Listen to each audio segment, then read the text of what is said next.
தக்பீர், நாரே தக்பீர்.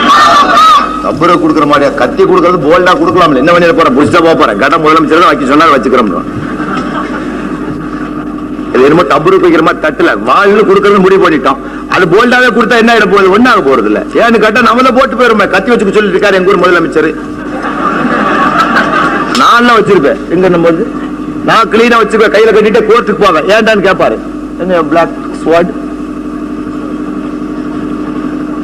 பாரு, பிளாக் ஸ்வாட் எப்போ வச்சிருப்பேன். ஜட்ஜி ஒரு பெயில் போடும்போது எப்படி போன தெரியுமா? I am a law-abiding citizen of this country. இந்த சட்டத்தை மதிப்பவன், இந்த ஊரினுடைய சட்டத்திட்டங்களை மீறாதவன், எனக்கு கணம் நீதிபதி அவர்கள் நியாய வழங்கும்படி கேட்டுக்கொள்கிறேன் அப்படி சொல்லணும். நான் கத்தி வச்சுட்டு போனேன். என்ன பெயிலுக்கு வந்திருக்கேன். ஏன் சட்டத்தை மதிக்க? என்ன எவ்வாறு நம்ம முதலமைச்சர் சொல்லிட்டார்ல கத்தி வச்சுக்க சொல்லி, அதனால இதை கையில போட்டு ஒரு ஸ்விம்மிங் வால் எடுத்து கையில கட்டிக்கிறது. அவர் ஜட்ஜி இது கத்தியில வந்துட்டு முதலமைச்சர் சொல்லி இருக்கிறாரு அதனால கத்தி. ரெண்டு அர்த்தம் பாத்துக்கோ. நீ தப்பா சொல்ல எழுதுன, அதனால முதலமைச்சர் சொன்னாலும் இதை போல்டா கையில கட்டிட்டு போயிடுறது. பாருங்க நல்லா அழகா இருக்கும். ஜப்பான்ல வாங்கின இந்த கத்தி அதை வச்சு கையில கட்ட போய் உட்காந்துக்கிறது. மேஜிஸ்ட்ரேட் கேட்டாடுறது என்னன்னு, முதலமைச்சரோட உத்தரவை கீழ்படிச்சு நடக்கும். What is that? நைஃப், கத்தி. இன்னும் இது எதுக்கு? முதல்ல அறுத்தி குத்தி சீவறதுக்குன்னு ஈரோடு கோர்ட்ல. இன்னும் அப்படின்னாரு சும்மாரியா டாக்டர் சர்டிபிகேட் தூக்கி போடு.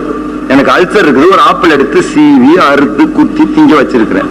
அல்சரு அப்ப வலிக்கும், அதுக்காக வச்சிருக்கிறேன். அறுத்து குத்துனா தெரியுமில, காரனுக்கு இதான்.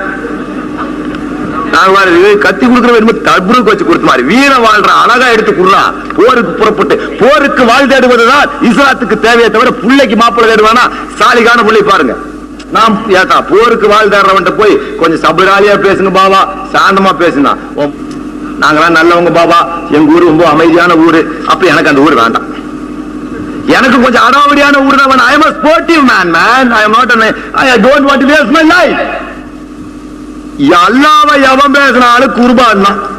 ஜனாதிபதியா இருந்தாலும் சரி, உயர் நீதிபதியா இருந்தாலும் சரி, எங்க அத்தாவா இருந்தாலும் சரி, நான் பெத்த புள்ளையா இருந்தாலும் சரி, எனக்கு புள்ள தொட்டி கிடையாது. என்ன அத்தா அம்மாவும் கிடையாது. எங்க யாரு பேசுனீங்கனாலும் எனக்கு தெரியும் இது பெயிலபிளா நான் பெயிலபிளான்னு.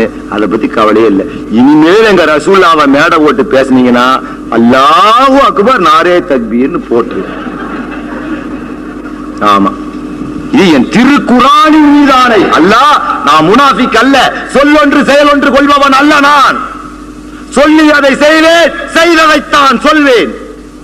அது எவன் பேசினாலும் சரி, எங்க அல்லாஹ்வ ஒரே போடு நாரே தக்பீர் அல்லாஹ். அதுக்காக தூக்கு கிடைக்குதுன்னா அந்த கைத்த நான் முத்தமிட தயார். கேட்டுக்கிட்டு சும்மா போக மாட்டவே மாட்டேன். நீ கொடுத்த வாழ் எனக்கு ஒரு நாளைக்கு யூஸ் ஆகும். Thank you very much. எனக்கு ஐ லவ் திஸ் வாட்.